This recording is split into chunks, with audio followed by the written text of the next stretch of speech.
கண்ணாடி மாளிகையில் வச்சா செடி நல்லா வளருன்ற மாதிரி வெங்காயத்தை இந்த மாதிரி மூடி போட்டு வச்சேன். நல்லாவே ரிசல்ட் இருந்தது, கடன்னு வளர்ந்தது.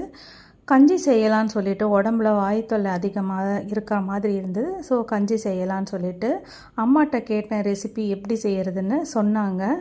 எப்போவுமே சிறுபருப்பு போட்டு செய்வாங்க. அன்னைக்கு என்னவோ முளை கட்டின சிறுபருப்பு இருந்தால், பாசிப்பயிர் இருந்தால் போட்டு செய்யலாம், ரொம்ப நல்லதுன்னு சொன்னாங்க. நல்ல வேலைக்கு ரெடியாக இருந்தது ஃப்ரிட்ஜில்.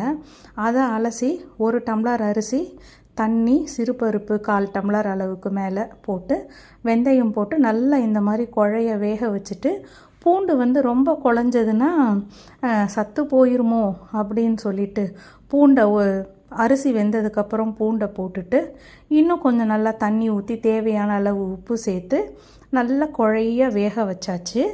இப்போ இதில் தேங்காய் பால் போட்டுக்கலாம். இது பூண்டு வெந்தய கஞ்சின்னு சொல்லுவாங்க. இருந்தாலும் பூண்டு அளவுக்கு அதிகமாக சேர்க்கக்கூடாது, வயிற்று எரிச்சல் வரும், டேஸ்ட்டுமே நல்லா இருக்காது கஞ்சியோட டேஸ்ட்டு. அதனால் நம்ம அரிசிக்கு ஏற்ற அளவு கொஞ்சமாக போட்டால் போதும் பூண்டு. தேங்காய் பால் ஊற்றியும் குடிக்கலாம், இல்லை தேங்காய் பால் ஊற்றாமல் அப்படியேவும் சாப்பிடலாம்.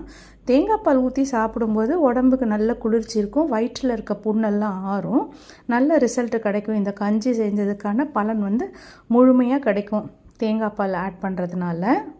அதனால் தேங்காய் பால் எடுத்து ஊற்றிக்கிட்டேன். வேணும்னா கொதிக்க வைக்கலாம். இப்போவே நம்ம சாப்பிட்றதா இருந்தால் கொதிக்க வைக்க தேவையில்லை.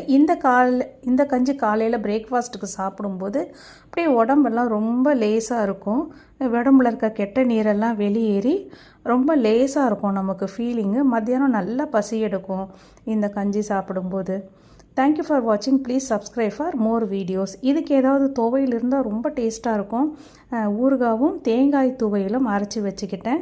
தேங்காய் துவையல் எப்படி செய்கிறதுன்னு உங்களுக்கு ஒரு வீடியோ போடுறேன். என்ன ஒரு சின்ன ட்ரிக்னால், கொஞ்சம் நேரம் வெளியில் வச்சாலும் கெட்டு போகாமல்